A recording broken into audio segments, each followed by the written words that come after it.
The claim that the unexamined life is not worth living is one of the more famous from the Western philosophical tradition. You probably have heard it before.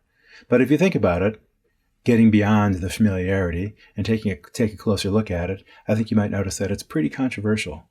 Notice, first of all, that when he said the unexamined life is not worth living for men, he's restricting it to the case of men, and we might point out that that seems like kind of a sexist remark, as in fact it is. As a matter of fact, Greek society at the time was incredibly sexist. Women, for the most part, had a status only slightly higher than that of slaves.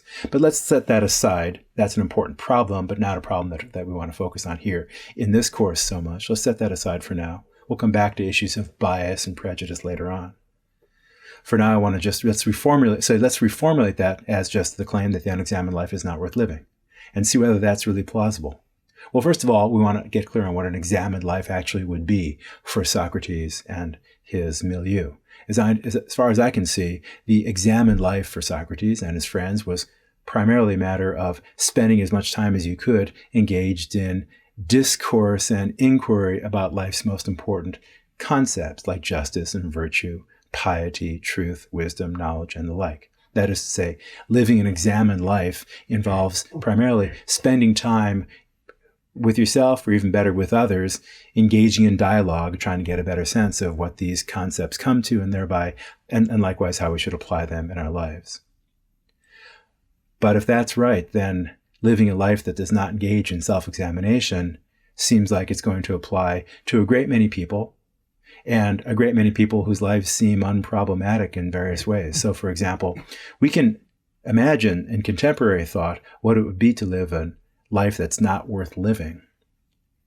That life would be one that would involve a lot of suffering, but that doesn't necessarily mean that all that's missing is living an examined life in Socrates' sense. What I mean is this: bioethicists who study ethics, especially as it applies to healthcare, medical intervention, quality of life issues, and so on, bioethicists talk about the zero line. And you can imagine cases, I think, in which somebody might plausibly fall below or just spend their entire life below the zero line. Think about a little baby. She's born and she has a congenital disease that doctors don't know how to cure. She never seems to be able to enjoy any moments of time that she spends by herself or with others. She always seems to be uncomfortable. She never seems to engage in social interaction with her parents. She just seems unhappy by no fault of her own. She's just very sick. And then perhaps after 6 months, she passes away.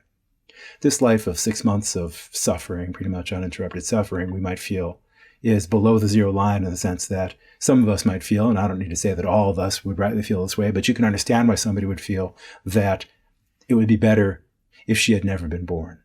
Suppose that is a reasonable point of view. That's an example of somebody, if that's correct, who lives below the zero line. But not engaging in self-examination or living an examined life in Socrates' sense seems like it's a very different kind of thing. And we can imagine many people who don't engage in self-examination, but who live lives that seem awfully worthwhile. So, for example, consider Nira, who's a campaigner working to protect women from being tricked into human trafficking. Maybe she goes around poor villages and tries to let adolescent girls become aware of the fact that they're in danger of being tricked by men in slick clothes and slick cars who make them promises of fancy jobs in the big city. She tells them, look, that's a trick. They'll take your passport. You'll never get it back. You'll essentially become a slave. Watch out for these guys. Don't be tricked by them. Stay at home and let's not let those guys into our town in the first place, if at all possible. Nira spends all day and all of her energy trying to help these adolescent girls be protected against this kind of human trafficking. Seems like a very worthwhile activity, but she doesn't have time for examination during the daytime or even after she gets home from work. She's too tired. She just collapses. So that is that here's a person whose life seems awfully worthwhile. After all, she's helping save scores, maybe hundreds of young women from being tricked into the human trafficking system.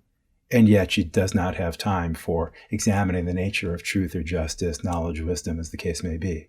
It seems awfully high-handed for Socrates to say that Nira does not live an examined life. Or imagine someone else who wants to spend all of his effort on trying to save animals that have been put in so-called kill shelters. That is, if they're not taken out soon enough, then they'll be euthanized.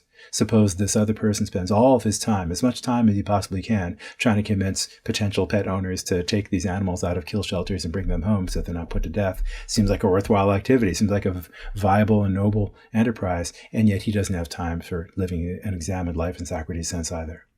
So it seems awfully high-handed to say that these two individuals are like the little baby who died after 6 months of pretty much uninterrupted suffering. You might understand why she's below the zero line, but these other two, that they're below the zero line, seems awfully perhaps elitist, high-handed, very narrow as a conception of what makes life worthwhile, what kind of life is worth living. So we want to see whether we can find an interpretation of what Socrates has to say that might be a little bit more expansive rather than find it just as an extreme and perhaps very implausible point of view.